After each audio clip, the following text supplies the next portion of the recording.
Lions club international 323F2ની જાગૃતિથી દેહદાન, અંગદાન અને નેત્રદાન Red Cross 84 બ્રાન્ચને વધુ એક દેહદાન વકીલ કિરણબેન જોશીનું મળ્યું હતું.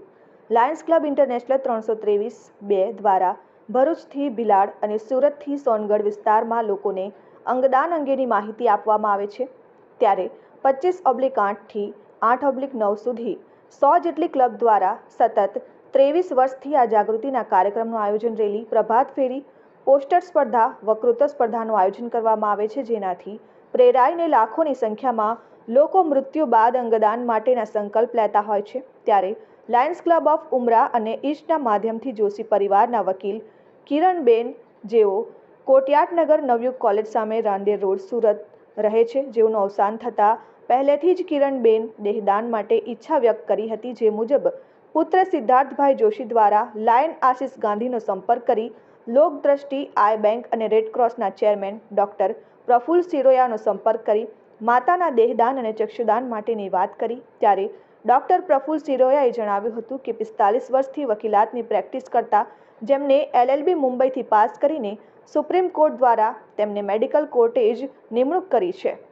છેક છેલ્લી ઘડી સુધી વકીલાતની પ્રેક્ટિસમાં ધ્યાન આપ્યું. ત્યારે જેમનું દેહદાન principal doctor Mehul Contractor Shri Odhavram physiotherapy college Mangrol દ્વારા સ્વીકારવામાં આવ્યો છે, જેમણે પણ દેહદાતા પરિવારનો આભાર વ્યક્ત કર્યો છે. સમસ્ત બ્રહ્મ સમાજ ગુજરાત પૂર્વ મંત્રી અને ધારાસભ્ય શ્રી પૂર્ણેશ મોદી, દિનેશભાઈ જોગાણી, ભાવિન જોશી, પતિ જગદીશ કૃષ્ણ ચંદ્ર જોશી, પુત્રવધુ મેઘા સિદ્ધાર્થ જોશી અને પૌત્રી ભારવી પણ ઉપસ્થિત રહી હતી અને તેઓએ શ્રદ્ધાંજલિ પાઠવી હતી. નમસ્તે મિત્રો, હું ડૉક્ટર પ્રફુલ્લ સિરોયા લોકદ્રષ્ટિ ચક્ષુ બેંકમાં પ્રમુખ તરીકેની જવાબદારી સ્વીકારું છું. સાથે સાથે કાંબા એટલે કે કોર્નિયલ અંધત્વ મુક્ત ભારત અભિયાનમાં મારી પશ્ચિમ ક્ષેત્રની જવાબદારી છે. આપણે મનુષ્ય દેહ આપણને પ્રાપ્ત થયો છે.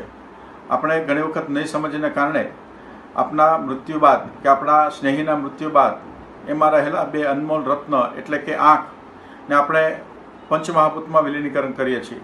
પરંતુ એ બે જો આંખ એવા બે કોઈ અંધ વ્યક્તિને મળે કે જેમને ફરીથી દ્રષ્ટિ પ્રાપ્ત થાય, તો ચાલો મિત્રો, આજે આપણે સાથે મળીને સંકલ્પ કરવાનો છે કે અમારા મૃત્યુ બાદ અમે આ નેત્રદાન માટેનો સંકલ્પ કરીએ છીએ અને ફરીથી એવા બે અંધ વ્યક્તિને દ્રષ્ટિ આપવાનો આપણે સૌ સાથે મળીને પ્રયત્ન કરવો છે. તો એક જ વસ્તુ છે કે ભાઈ, જીતે જીતે રક્તદાન, જાતે જાતે નેત્રદાન. વંદે માતરમ. ભારત માતા કી જય. Jignesh Thakor, RN news, Surat.